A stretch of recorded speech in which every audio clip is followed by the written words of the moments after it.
안녕하세요. 일요일 금융시장 브리핑입니다. 금요일이죠. 미국의 고용지표 4월 실업률이 발표가 있었습니다. 무려 2,050만 개의 일자리가 사라졌지만 미국 증시는 거침없이 올랐습니다. 대체 이것을 어떻게 해석해야 할지 토마스 리 선생님 연결하겠습니다. 안녕하세요, 선생님. 지난 한 주 괜찮으셨어요? 네, 안녕하세요. 네, 아주 엎치락뒤치락, 롤러코스터였습니다. 지난주도. 예. 특히 금요일이죠. 미국 시간으로 금요일, 한국 시간으로 이제 토요일 새벽, 금요일 밤입니다. 걱정하던 4월 고용지표가 발표되었어요. 실업률이 14.7%, 민간 일자리 감소 개수가 2,050만 개. 2차 대전 이후에 최악도 이런 최악이 없었는데 발표되자마자 예상치보다 좋았다라는, 예상치보다 나쁘지 않았다라는 뉴스로 증시가 급등해 버렸습니다. 이거 왜 이렇게 나쁜 소식에도 불구하고 그냥 올라간 걸까요? 네, 금요일날 아침에 발표된 난팜 페이롤, 그 숫자가 이제 2천만 개로 나왔죠? 예. 2,200만 개인가요? 2,050만 개. 네. 예. 하여튼, 숫자 그 자체만 보면은 사실 샤킹한 건데, 그 안에 내용을 보면요. 미국에서 이제 기업들이 임시로 해고도 안 시킨 상태, 또 그렇다고 일을 시키지도 않는 상태, 그걸 무급 고용이라고 그러나요? 예. 영어로는 월급을 안 준 상태로 그냥 해고도 안 시키고, 그런데 영어로는 이제 follow라고 그래요. 예, follow worker라고 그러는데, 예.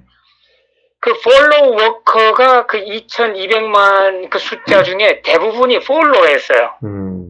그 얘기는 뭐냐면은, 이건 임시로 집에서 놀게 하고, 언제든지 회사에서 다시 부르면은 갈 수 있는 상태. 그런 이제 그 숫자가 이제 대부분이었다. 그리고 이제 두 번째로는, 근데 follow의 그러니까 실업자 된 사람들의 그 직업군을 보면은 주로 이제 레저 산업, 예. 유흥업소, 스몰 비즈니스, 이런 것이 미국의 경제 근간을 바치고 있는 그 섹터, 거기서는 그 실업자 수가 아주 작게 나왔어요. 그래서 이것은 임시의 그 숫자에 불과하다. 이제 이런 게 이제 증시에 반영돼서 상승한 걸로 보고 있습니다. 예. 미국의 노동부 장관이죠. 그 유진 스칼리아, 그분이 어제 기자들과 잠깐 인터뷰하는 걸 저도 들었는데, 그분이 뭐라고 말씀하셨냐면, 현재 furlough죠. 그 임시 해고된 네. 노동자의 약 80% 이상이 조만간 자기는 복귀를 할 것이라고 믿는다라는 여론조사를 가지고, 즉 실업자 숫자가 중요한 게 아니라 경제가 지금 재개되고 있는데, 경제가 재개되면 빠른 시일 안에 다시 일자리로 복귀할 수 있다는 기대감 때문에 회복된 것이다. 즉 주가가 상승한 것이다 라고 이야기를 하더라고요. 이게 네. 그렇게 해석하는 게 맞는 거겠죠? 네네. 그래서 여기서 이제 우리가 조금 장기적으로 이 follow worker에 대해서 우리가 이제 해석을 조금 달리 해야 되는데요. 이제 락다운 해제되고 리오프닝을 한다 할지라도 이 미국 경제 시스템이 100% 돌아갈 수는 없거든요. 예. 특히 이제 소셜 디스턴싱, 그것 때문에 예를 들어 갖고 비행기만 해도 그 비행기 3등석에 그 좌석이 꽉 차게 있었잖아요. 예. 지금 그것을 디스턴싱 해서 자리 배치를 해야 된다는 그런 말이 나와요. 예. 그래서 공장에서도 예를 들어 갖고 노동집약적인 공장 그 환경 자체도 워커들의 거리, 디스턴싱을 해야 되는 그런 상황. 이렇게 유지해야 되기 때문에 결국 이 follow worker의 100%가 그 직장으로 다 복귀할 수는 없다. 저는 그렇게 보고요. 그렇다고 그러면은 이 임시 해고된 상태지만은 이것이 퍼머넌트 해고로 전환될 수도 있다. 저는 그렇게 봐요. 그래서 그렇죠. 지금 당장은 뭐 이 난판 페이롤 숫자에 큰 실망을 안 해서 증시가 환호했지만은 몇 달 후에 리오프닝이 본격적으로 됐는데도 불구하고 이 follow workers들이 그 중에 상당히 많은 부분이 복귀를 못했다고 그러면은 이게 증시의 악재로 반영될 수 있다. 저는 그렇게 보고 있습니다. 예, 상당히 저도 그 말씀에 뭐 무조건 동의하는 게, 목요일에 그 잡니스 클레임, 즉 실업수당 청구 건수가 300만 건을 넘겼는데도 일단 시장이 뭐 반응하지 않았습니다. 일주일 전만 하더라도 380만 건에 바로 하락 반응을 했는데 완전히 달라진 모습이었는데, 그것은 결국 그 토요일에 있었던, 그 미국 시간으로 이제 금요일이죠. 금요일에 있었던 실업률 지표에서와 저는 같은 반응이라고 보거든요. 왜? 경제 활동이 재개되면 결국은 이 follow workers들이 복귀할 것이라는 기대감이 시장을 올렸지만, 생각만큼 이게 복귀, 즉 일자리 복귀가 이루어지지 않는다 그러면 이렇게 시장이 그때는 좀 이제 하락 반응할 수도 있다고 보거든요. 그래서 혹시라도 이제 당장에 다음 주 같은 경우 이제 실업수당 청구 건수가 목요일이죠. 일단 중요한 바로미터가 될 수도 있을 거라고 생각을 하고 있거든요. 그 점에 대해서 선생님도 어떻게 생각하시는지 궁금합니다. 네, 5월 이제 다음 주 월요일부터 이제 본격적으로, 뭐 본격적은 아니지만은 그 리오프닝을 시작하는 스테이트가 이제 하나 둘씩 늘어나거든요.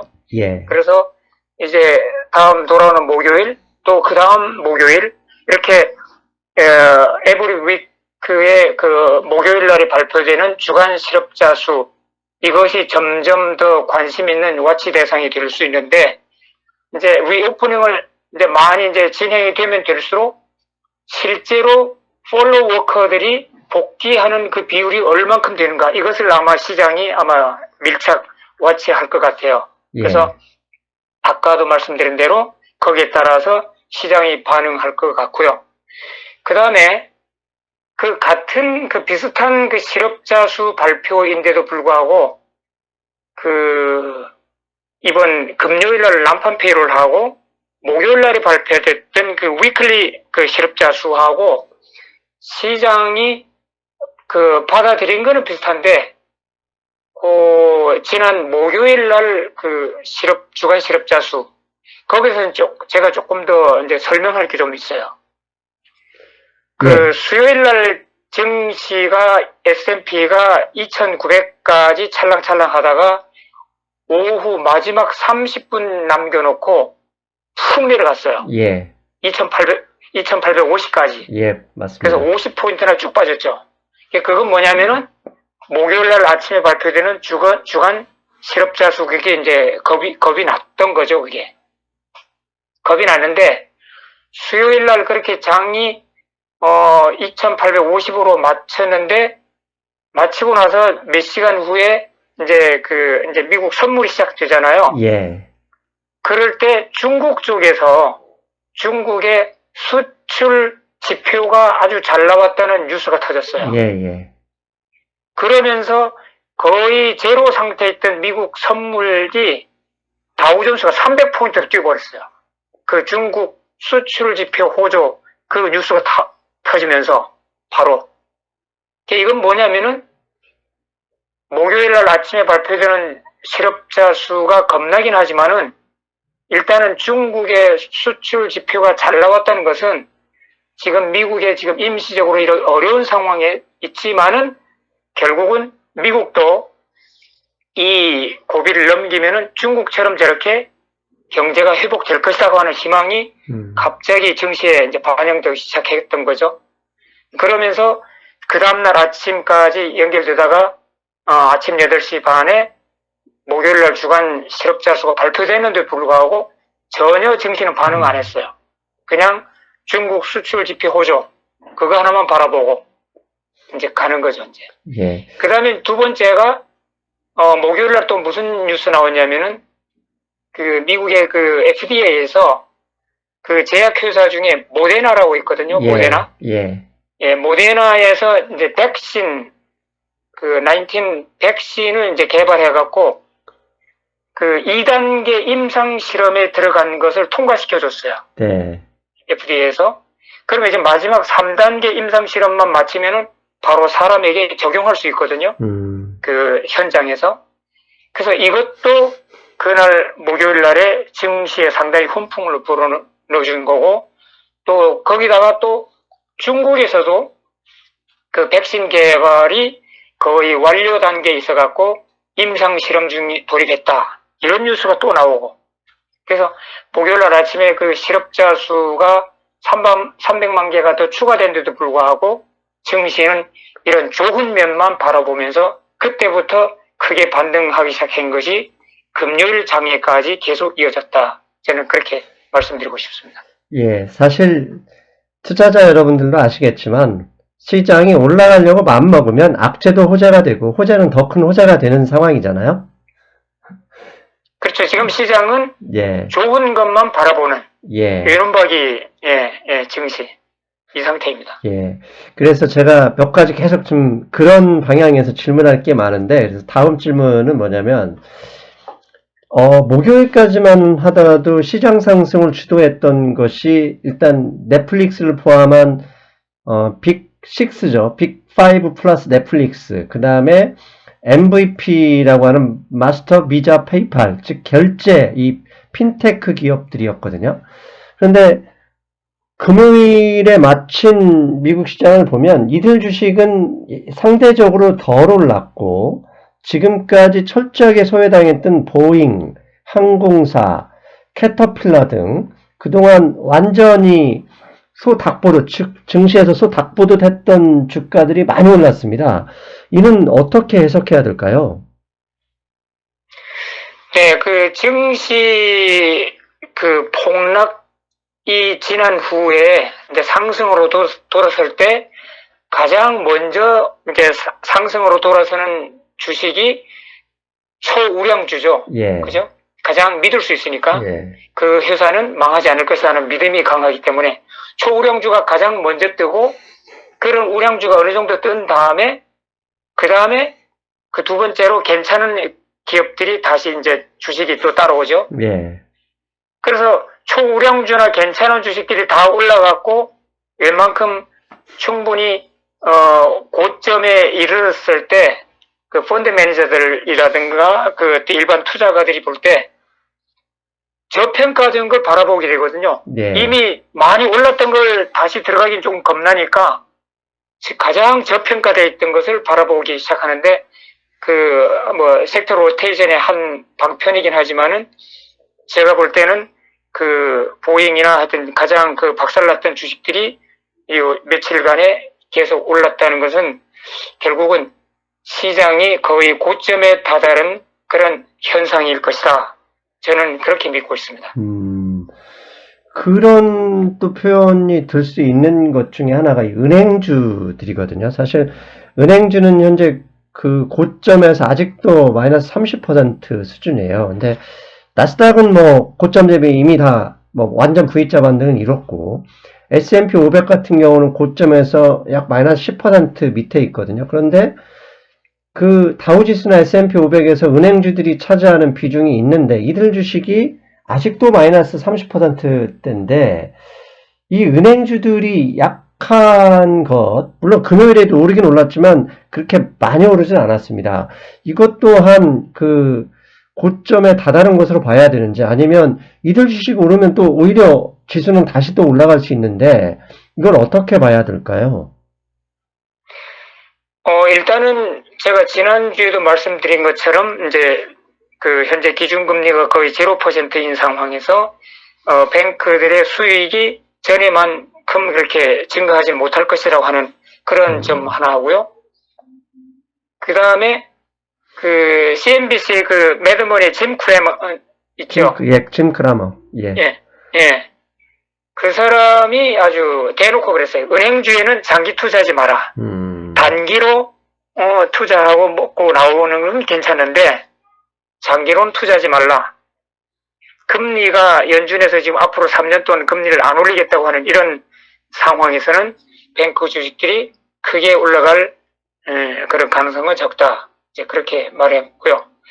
그 다음에 이제 은행주들이 올라갈 수 있는 환경이 이제 한 가지가 있는데 뭐냐면은 국채 금리가 올라갈 수 있잖아요. 뭐 지금 뭐 여러 이제 경제학자들이 많이 이제 회자되고 있는 것이 연준에서 어마어마한 돈을 풀었기 때문에 이것은 결국은 인플레이션을 자극할 수 있고 인플레이션이 올라가면은 미국 국채 금리도 같이 따라 올라갈 수 있다.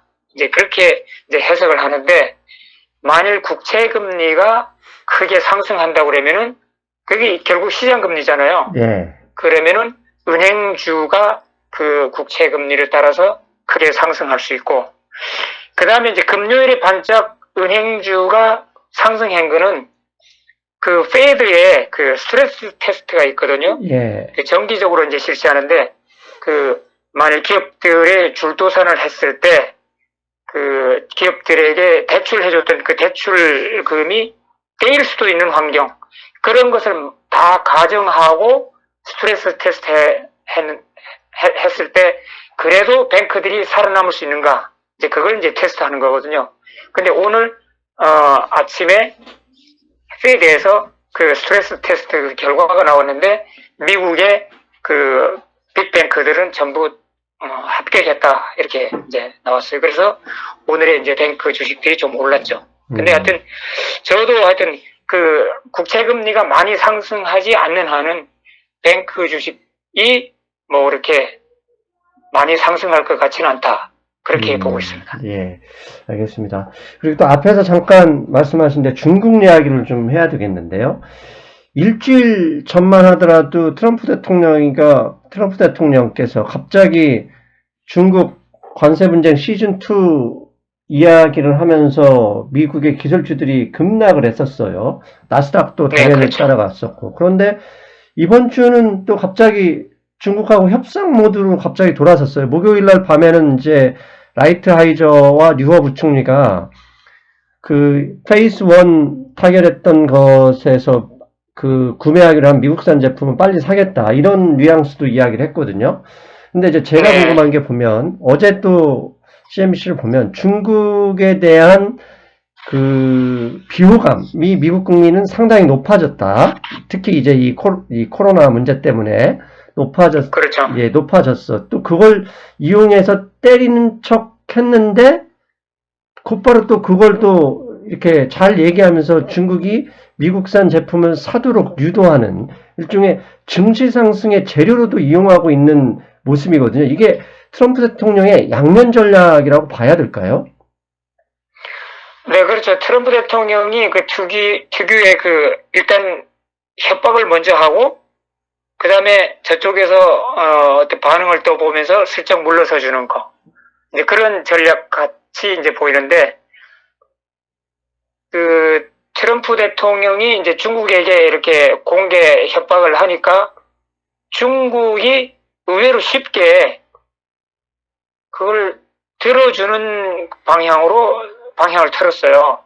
그래서 중국도 이렇게 미국과의 마찰을 원하지는 않는구나 이제 그 생각을 했죠. 근데 월가에서는 그 특히 그 블룸버그 그 분석 기사를 보니까 트럼프 대통령이 중국에게 이렇게 협박은 하지만은 지금 상황에서 중국과 미국을 놓고 봤을 때 중국이 협상 우위에 있다.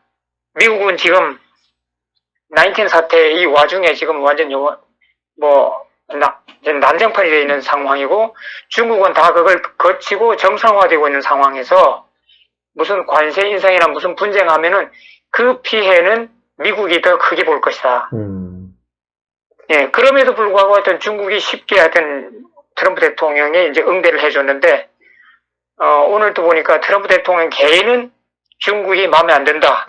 뭐 이렇게 했지만은, 일단은 그 문제는 좀 봉합이 되는 걸로, 뭐, 좀 장기적으로는 모르겠습니다만은, 일단 장기적으로는 봉합이 되는 것 같습니다.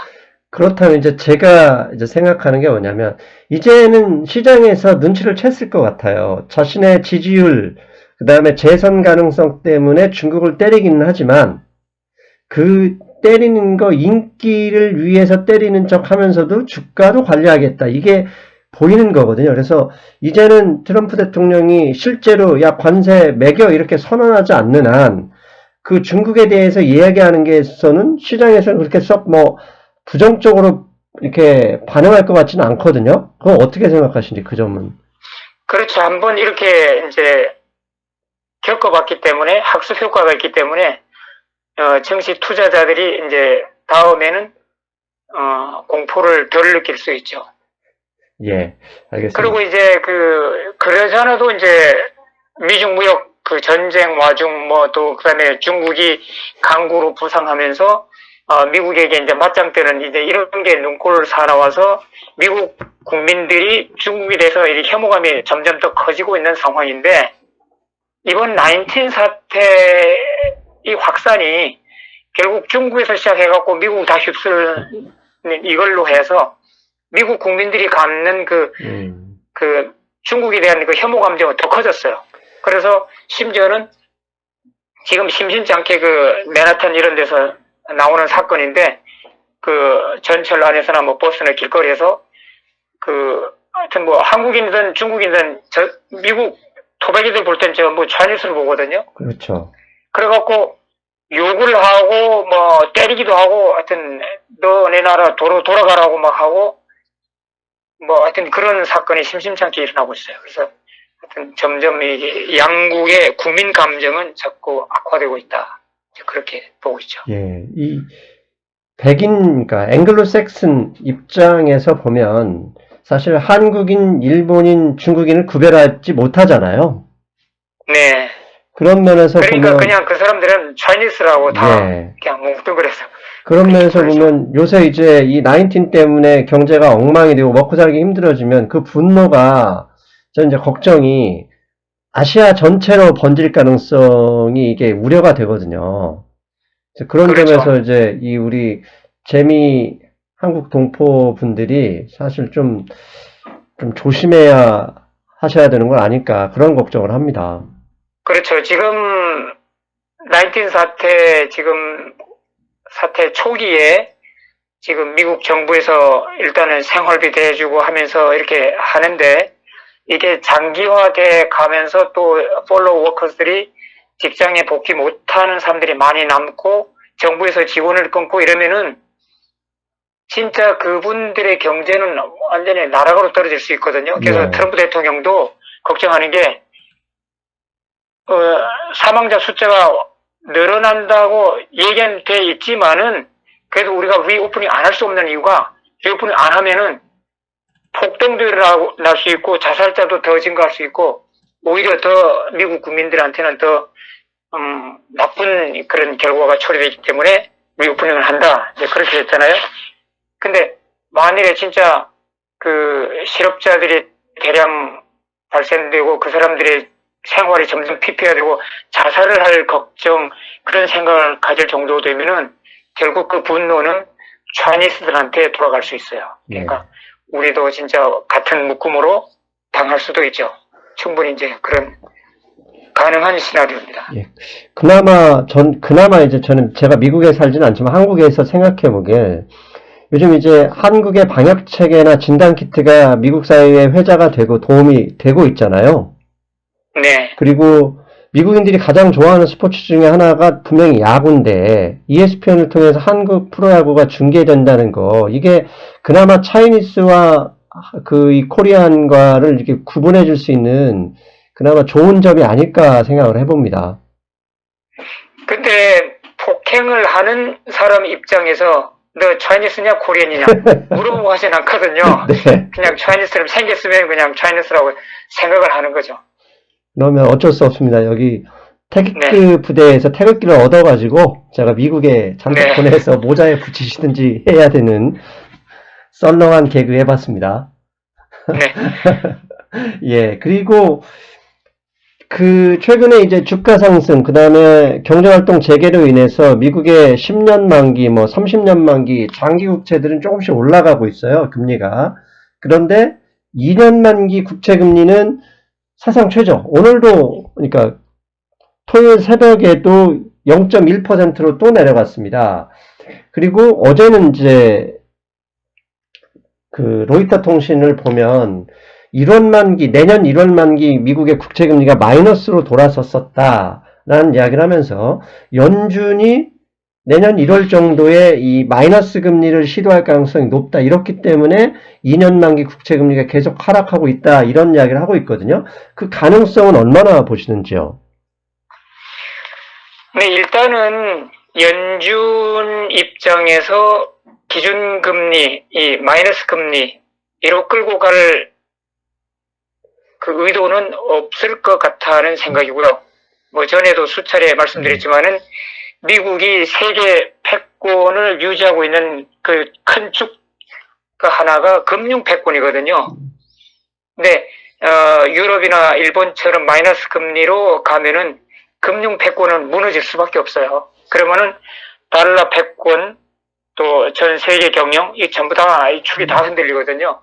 그래서 이 공화당 측에서 그 금융통화위원회 네. 그 하원 상원 그런 노련한 이제 공화당 의원들조차도 제로금리가 이것 자체도 반대하는 의원들이 많아요. 그래서 저는 그럴 가능성은 좀 없다고 보고요. 그 다음에 말씀하신 대로 이제 최근에 이제 2년짜리 이제 국채금리가 이제 거의 0%까지 내려간 것은 역시 연준이 이제 뭐 앞으로 한 3년 동안은 금리를 올릴 생각이 없다. 아직 그리고 이제 일부 투자자들 사이에서는 연준이 뭐 앞으로 금리를 더 내릴 수도 있다 하는 이제 그래서 결국 2년짜리 국채는 좀 더 단기적으로 연준 금리 정책에 더 민감하게 반응하는 국채거든요. 예. 그래서 2년짜리 금리는 그렇게 내려갔다고 보고요. 그 다음에 미국 경제 그 자체도 지금 단기적으로 지금 어렵지만은 장기적으로는 뭐 이거 다 뭐 극복하고 이제 회복될 수 있잖아요. 그래서 현재 단기적인 경제 상황. 그 다음에 또 하나 미국의 그 재무부에서 그 최근에 그 뭐 증시라든가 그 스몰 비즈니스 뭐 이렇게 각 구석구석에 돈을 엄청 뿌리는데 이걸 재원 조달하기 위해서 채권 발행을 하는데 단기 채권은 잠시 안 하고 뭐 완전히 안 하진 않지만 하여튼 최소한 하고 장기 채권을 발행을 엄청 하고 있어요 지금. 예, 그래서 그 장기 국채 발행은 폭증하고 단기 채권은 거의 미미한 상태로 이제 그런 그 차이에서 2년짜리 국채 금리는 내려가고 10년짜리 국채 금리는 뭐 크게 올라가지는 않지만 하여튼 내려오지 않는 상황. 그런 현상이다. 저는 그렇게 보고 있습니다. 예, 미국의 이제 주식 투자 분류가 보면 뭐 워런 버핏이나 큰 기관 투자가들, 연기금들은 당연히 장기 투자를 하겠지만 헤지 펀드나 이런 단기 위주의 투자가들도 분명히 있을 거거든요. 그런데 2년 만기 국채 금리가 0.1%다. 거의 0이다 그렇다면 사실 그렇게 낮은 금리 때문에 주식시장이 더 유리한 상황이 될 수 있는 건 아닌가요? 그렇죠. 결국은 국채 금리가 거의 0%라고 그러면은 뭐 일반 투자가들 입장에서는 뭐 기관이라든지 해외 다른 나라들의 중앙은행 차원에서는 그 외환보유고 안정스러운 외환보유고 채우려고 뭐 미국 국채를 살 수도 있죠. 0%를 할지라도. 그러나 일반 투자가들 입장에서는 그렇게 투자 매력이 없거든요. 그렇다 그러면은 투자자 입장에서 좀 위험도가 높긴 하지만은 증시 투자 쪽으로 더 선호할 수 있죠. 예. 그래서 지금 현재 증시가 이렇게 많이 상승하는 것도 여기에 영향받고 있다. 저는 그렇게 보거든요. 그래서 국채 금리가 워낙 낮으니까 그래도 뭐 배당금도 나오고 증시 상승의 그 분위기도 타고 있고, 그래서 이런 쪽으로 돈이 더 몰리고 있다. 저는 그렇게 보고 있습니다. 그래서 보면 지난주에 UBS의 리포트를 잠깐 보니까 지금 현재 S&P 500 기업의 평균 밸류에이션이 20, 그러니까 P/E 레이쇼가 20인데 이렇게 금리가 계속 하향하고 약 3년 넘게 0% 금리를 유지하고 있고 그다음에 2년 만기 국채가 거의 0으로 향하고 있다면 이 기업들의 밸류에이션 20 그 이상이어도 큰 문제는 안 될 것 같다 이런 의견도 냈더라고요. 그렇죠. 돈은 이제 사이드라인에 대기하고 있던 돈은 엄청 많은데 이 돈이 결국 갈 때는 국채보다는 증시 쪽이니까 그 위험의 한계까지 지금 뭐 오늘 같은 뭐 어제 오늘 봐도 이 포모 현상이 다시 일어나고 있다. 저는 그렇게 보이거든요. 예. 지금 증시가 더 올라가기 전에 빨리 기차에 올라타야 된다 하는 그런 포모. 그래서 그 말씀하신 대로 하여튼 그 증시가 더 페이버를 받는 거는 확실하게 보입니다. 예. 그리고 또 여기에서 또 우리가 빼놓을 수 없는 분, 이와 관련해서 워런 버핏, 그러니까 버크셔 해서웨이죠. 월요일 뜬금없이 항공주를 전체 다 매도하고 손실금이 무려 60억 달러를 냈다 이런 발표를 했습니다. 그래서 저는 이것을 일부 이제 그 유튜버들은 이거 경제가 망할 걸 대비해서 워런 버핏은 현금을 확보하는 것이다 이렇게 해석을 했길래 저는 그게 아니라 반대로 이 앞에서도 선생님 말씀하신 것처럼 항공사에서 다시 이 19이 해결됐다고 해서 수익성이 바로 올라올 수 있는 상황도 아니고 그다음에 2018년 이후에 항공사들의 주가는 S&P 500과 상관없이 계속 떨어지고 있었다는 걸 감안할 때 차라리 더 높은 밸류에이션을 받을 수 있는 회사에 주식을 투자하자라는 관점에서 즉 포트폴리오 교체를 위한 목적이다라고 해석을 했거든요. 이에 대해서 선생님 어떻게 해석하시는지 궁금합니다.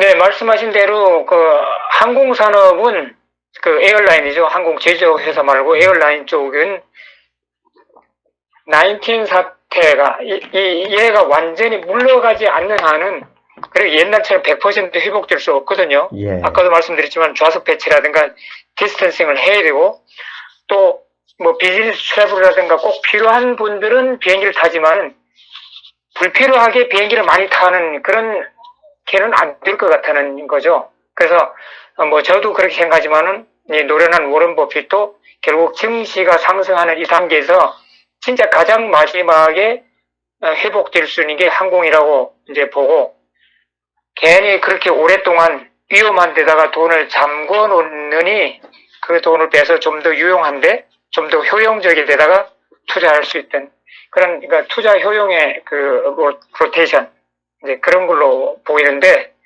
그렇긴 하지만은 또 한편으로는 그 워런 버핏이 며칠 전에 자기 그 투자자들에게 투자 레터 보낸 그 내용에 의하면은 자기는 그 인터뷰 했었죠. 인터뷰 보니까 자기는 아직은 미국 증시가 그러니까 결국은 지난번에 3월 23일 날에 이제 바닥을 찍었잖아요. 예. 그래서 자기는 이 쌍바닥을 그릴 것 같아. 그런 생각이 든다.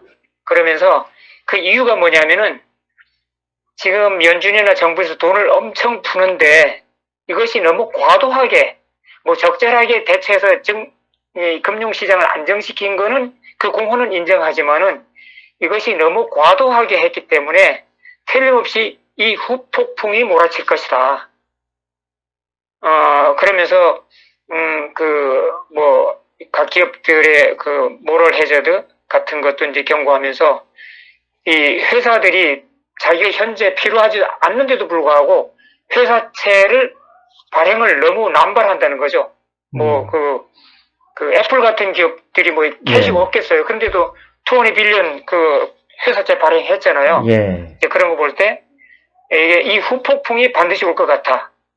그래서 이제 증시에서 이제 주로 이제 유명한 분들의 이제 진영이 이제 나뉘어져 있는데 워런 버핏하고 건들락, 칼 아이칸 이런 유명한 분들은 여전히 W자 바닥을 기다리고 있는 분들. 그 다음에 이제 미국에 이제 워튼 스쿨이라고 하버드 경제학부와 쌍벽을 이루는 미국의 유명 경제학부잖아요. 워튼 스쿨. 예. 거기에 제레미 시걸이라고 하는 교수가 있어요. 경제학 교수가 있는데, 이분은 진짜 뼛속까지 상승론자입니다. 예. 이제 그분이 또 오늘 말씀하신 게 뭐냐면은, 내 생전에 다우존스 2만 밑으로 내려간 일은 볼 일 없을 것이다. 이렇게 선언을 하더라고요. 예. 오늘 아침에 그래서, CNBC에서 나왔더라고요. 예. 예, 네. 그래서 이 시장에서 진짜 최고수들 사이에서도 이렇게 극과 극을 이렇게 나눠져 있어요.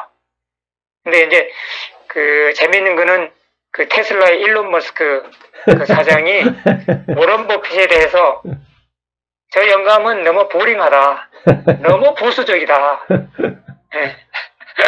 그렇게 이제 팟캐스트에서 이제 방송하라고 봤는데, 이제 자기는 이제 젊고 이제 디지털로 이제 무장돼 있으니까 액티브하게 이제 행동을 하는 파지만은 워런 버핏 이분은 연세가 90이거든요. 예. 그러니까 아무래도 아날로그형이 있기 때문에 옛날 산업 그런 쪽에 많이 치중하죠. 그래서 젊은 일론 머스크 볼 때는 진짜 보링하죠. 하긴 하는데, 근데 신중하긴 하는데 워런 버핏도 엄청난 캐시를 쌓아놓고 이것이 어디에 아직도 투자할 만한 기업을 못 찾고 있다. 지금 그렇게 말하는 걸 이제 봤어요. 그래서 사실 워런 버핏이 아마존에 대해서 2019년인가요? 그때 2018년 말인가 1,900달러에 아마존을 매수했을 때 그때 이미 과거의 워런 버핏이 아니다는 생각을 좀 저도 했었고요. 왜냐면 그렇게 아마존에 대해서 나쁘게 안 보다가 1,900달러에 샀다는 것 자체를 일단 좋게 볼 수도 있지만 너무 늦게 판단한 거. 그 다음에 애플 외에는 사실 미국에서 현재 잘 나간다는 빅테크 기업에는 아마존이 지분이 없단 말이에요. 마이크로소프트나 구글이나. 근데 이건 누구나 봐도 시장이 이쪽 방향으로 가고 있는데 이 워런 버핏 이분께서는 전통적인 회사, 코카콜라나 이런 위주, 전통산업 위주만을 봤기 때문에 현재의 수익성이 이렇게 좋지 않은 결과가 나왔을 것이다 라고도 봐야 되는 거 아닌가요? 그렇죠. 그래서 지금 워런 버핏 이분의 투자 실적, 특히 이제 올해 들어와서 투자 실적은 처참한 정도거든요. 그래서 그렇죠. 작년에 하여튼 좀 크래프트 하인즈에서도 대규모 손실을 냈고, 그렇죠. 올해 항공주에도 손실을 냈고, 현재 이 워런 버핏 해서웨이의 포트폴리오를 보면 1위가 애플 빼고는 JP 모건이 몇 개 있는데 전통적으로 그쪽에 요새 수익이 안 나고 있잖아요. 그래서 제가 볼 때 어떤 한편으로는 이분이 이제 연세가 90이 돼갖고 판단력이 좀 흐려지지 않았을까. 물론 참모들이 있죠. 젊은 이제 참모들이 있긴 하겠지만은 그래도 보스가 하겠다면 하는 거거든요. 맞습니다. 그래서 보스이 판단력이 좀 흐려지지 않았을까. 그래서 우리 투자자들 입장에서 워런 버핏의 말을 신뢰하고 안 따라가도 되겠다. 저는 그렇게 말씀드리고 싶습니다. 이거 방송에서도 댓글 이상한 댓글이 나올 수 있는데 이건 그냥 그런데 이제 투자의 고수들도 이렇게 극과 극으로 나뉘어져 있는데 월가의 투자 뱅크들이 미국 경제를 보는 시각 여기도 완전히 극과 극으로 나뉘었어요. 그래서 이제 전에도 말씀 누차 드렸지만은 2분기 미국 경제는 이제 포기한 걸로 하고 지나가고 3분기, 4분기가 이제 중요하다고 그랬잖아요. 그래서 3분기 미국 GDP 성장을 보는 시각이 골드만삭스는 16% 상승할 것이다. 이렇게 봤어요. 상당히 이제 어그레시브하게 보는 거죠. 그런데 뱅크 오브 아메리칸 메릴린치 이 상당히 골드만삭스하고 거의 쌍벽을 이루는 투자 뱅크면서 분석력이 아주 가장 뛰어난 뱅크 오브 아메리칸 메릴린치 팀인데 거기서는 3분기 GDP를 2% 내지 3% 성장 이렇게 봤어요. 근데 현재 증시는 골드만삭스의 16% 성장, 여기에 지금 따라가고 있습니다. 근데 만일에 뱅크 오브 아메리카 메릴린치의 분석력이 더 맞다고 그러면은 6월, 7월 언제 한순간 증시가 턴어라운드 할 수 있죠. 네거티브하게. 이제 그건 이제 우리가 조심해야 될 상황이다. 이제 그거죠. 예. 사실 어떻게 보면 시장이라는 게 한 방향으로 갈 수는 없거든요. 사는 사람이 있으면 파는 사람이 있어야 시장이 이루어지는 거니까. 다만 이제 대가라고 하는 이제 뭐 골드만삭스나 메릴린치, 그다음에 버펫, 아까 제레미 시가 이런 분들이 이렇게 의견이 상충되고 있다는 얘기는 그만큼 불안하다는 반증이니까 사실 상승을 그렇죠. 즐기더라도 현금 비중을 항상 유지하면서 가야 된다. 이 점은 분명한 것 같아요. 네, 그렇죠. 예. 그리고 지금 지난주에 낸시 펠로시 이 하원 의장, 민주당이죠. 이분께서 5번째 경기부양책을 하겠다는 이야기를 했는데 공화당하고 트럼프 대통령은 반대한다고 하는 뉴스가 나오거든요. 이건 어떻게 되는 일입니까? 뭐 제가 거기에 대해서 자세한 내용은 잘 모르지만은 일단 그 의회에서 벌어지는 것은 거의 정치적 쇼라 저는 그렇게 보고요. 예.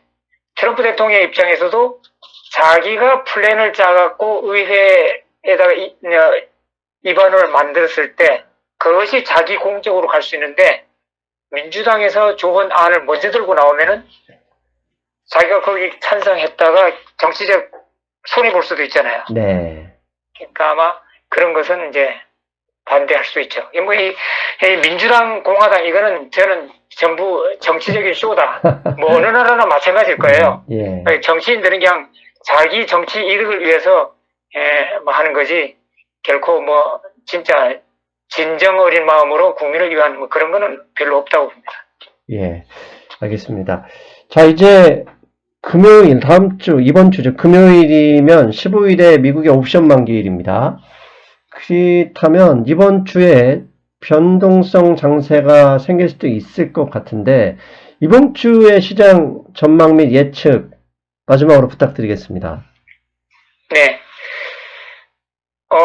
이제 증시가 많이 회복됐잖아요. 예. 근데 이제 여기서 증시가 더 상승할 거냐, 상승 못할 거냐, 이제 여기도 우리가 이제 논란이 분분할 수 있는데, 일단, 증시가 상승할 수 있는 것은 아까도 말씀드렸지만은, 뭐, 지금 리오프닝 하고 있는 단계이기 때문에 그 기대감, 그게 있고, 또, 이제 그 제약회사들의 그 백신 개발, 이게 이제 상당히 경쟁이 붙어갖고, 세계 어느 나라든지 누가 먼저 개발해도 개발만 되면은 이것은 이제 나이튼 잡을 수 있으니까, 이제 그런 이제 희망, 기대감이 이제 증시를 이제 끌어올리는 거죠. 근데 또 반대쪽에서는 보면은 연준 입장에서 보자고요. 뭐 지난번에 상승미 소님 그 방송에서 말씀하셨잖아요.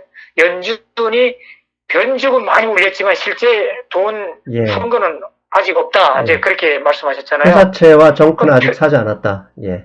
예, 그러면 연준 입장에서는 말로만 해도 증시는 전부 이 호재로 받아들여갖고 회복을 다 했어요. 그러면 연준 입장에서 그러면 돈 투입 안 해도 되겠네 하는 생각 들 수 있잖아요. 그죠? 예. 그리고 이미 국채 매입에서는 상당히 많이 줄였고 이것도 뭐 더 많이 줄 가능성이 상당히 큰 상태에서 지금 뭐 우량주 회사채, 뭐 정크반드 뭐 이런 거 이거 축소할 수 그런 발언이 나올 그 가능성이 상당히 크거든요. 예. 그래서 저는 현재 증시가 야금야금 상승하고 있지만은 증시 상승의 가장 큰 적은 연준이 될 수 있다. 예. 그렇게 말씀드리고 싶고. 그 다음에, 이제, 지난달에 그 원유, 4월 20일 경에 마이너스까지 떨어졌을 때, 이제 그 5월 선물, 6월 선물 이제 갈아타는 기간이었잖아요. 네. 근데 이제 원유 선물이 다음 주 월요일부터 본격적으로 이제 갈아타기 시작해요. 그 시즌에 이제 들어가는 거죠. 그래서 그 5월 20일에 이제 완전히 클라이막스, 이제 엑스파이어 되는 날인데, 이번 달에도, 그 원유 선물이 갈아타는 과정에서 원유가 폭락이 나올 건가? 그렇다고 그러면은 에너지 주식들이 많이 내려올 수 있고, 그것 자체만 해도 증시를 상당히 끌어내릴 수 있잖아요. 예. 그런데, 지금 요새 원유 가격이 많이 올라갔죠? 예. 많이 회복됐는데, 지금 7월, 8월, 9월 이렇게 선물 쭉 있는 거 보면은, 그 지난달만큼 극심한 콘텐고 상황이 아니에요. 예. 그래서 월요일부터 원유 선물을 갈아타기가 시작된다 할지라도 지난 4월 같은 극심한 원유 폭락, 증시 하방 압력, 이것은 상당히 약화될 것 같아. 근데 그런 일단 전망이고요. 그 다음에 이제 차트를 보면은 지난번 이제 트럼프 대통령 중국 협박 발언이 있으면서 이제 그죠 2,942포인트. 예, 그게 최고였죠. 네. 최고였다가 이제 쭉 내려왔다가 이제 다시 예. 이제 지금 올라가고 있는데 지금 요 최근에 이제 2, 3일 동안의 증시 상승의 그 뒷심을 보면은 이것이 결국은 최고점 2,940 아니면은 그 제가 단기적으로 볼 때 마지막 그 목표를 3,000으로 항상 보거든요. 예. 3,000까지도 올라갈 수 있다. 이제 그렇게 보고 이제 하방은 일단은 지난 수요일 날 저녁에 찍었던 2,850 이제 거기는 이제 일단 박스권으로 보는 거죠. 2,850과 2,940 그 안에 이제 박스권으로 보는데 뒷심이 강하다 그러면 3,000까지도 올라갈 수 있다. 그래서 물론 난 이제 하단으로는 2,850을 깨면은 저는 2,700, 뭐 2,600까지도 문이 열릴 수 있다 이제 그렇게 보거든요. 근데 현재 그 증시 상황에서는 제가 볼 때는 3,000을 먼저 찍고 내려올 것 같다는 생각이 자꾸 이렇게 기울어져요. 그래서 하여튼 사실 저는 이제 우리 회원들이나 저나 2,900 할 때 그 S&P에다가 이제 인버스를 쳤거든요. 네. 뭐 많이는 아니고 뭐 개인별로 뭐 10%, 20% 뭐 이 정도 인버스를 이제 했겠죠. 근데 그래서 3,000에 간다고 그러면은 인버스를 버틸 생각 그런 생각이 있거든요. 예. 그래서 일단은 저는 이제 뭐 이런 수치를 말씀드릴 때 항상 다음 한 주간을 말씀드리는 거거든요. 예, 예. 그래서 나중에 뭐 한 달 뒤, 세 달, 네 달 뒤에 왜 그때 말이 지금과 틀렸느냐 이렇게 하지 마시고 저는 주간 단위로 이렇게 예측을 하는 거기 때문에 하여튼 다음 주에는 2,940 밑으로는 2,840 박스권에서 횡보장을 만들 것 같다 이런 생각이 있습니다. 선생님, 피보나치 비율 아시죠? 네네. 예. 사실 저는 멤버십 게시판에 지난주 목요일, 금요일에 그 말씀을 드렸어요. 피보나치 비율상 2,942포인트가 정확하게 61.8% 라인이었어요. 그리고 네네. 그 밑에 이제 50% 라인이 2,830이었어요. 네. 그래서 2,940 찍고 내려오길래 만약에 지지한다면 2,832포인트에서 지지해서 올라가야 된다. 만약 거기에서 네. 지지하지 못하면 더 빠진다라고 얘기했는데 정확하게 2,850에서 약 20포인트 위에서 찍고 올라갔거든요. 그러면서 네. 제가 어제도 이제 멤버십에서 그런 말씀을 드렸어요. 피보나치 비율상 2,942포인트를 향해 갈 건데 이걸 뚫으면 좀 더 올라갈 수도 있고 여기에서 다시 두들겨 맞고 내려온다 그러면 정말 2,850까지는 내려올 것을 대비해야 된다 이런 말씀 드렸거든요. 그래서 어떻게 보면 지금 선생님 말씀도 제 의견이랑 동일하거든요. 네, 그래서 이제 그 2,850이 상당히 중요한 포인트인데, 만일 증시가 다음 주 내내 2,850에 머무른다, 그 2,850 위에서 계속 머무른다 그러면은, 이건 3,000까지도 올라갈 수 있는 그 가능성이 있는 거고요. 만일 2,850이 깨고 내려온다 그러면은, 아래로는 2,700, 예. 더 아래로는 2,600, 그까지 문이 열릴 수 있다. 지금은 지금 이 경제 상황으로 볼 때 지금 리오프닝 초기 단계, 막 시작하려고 하는 단계이기 때문에 하방 압력은 그렇게 크지 않을 것이다.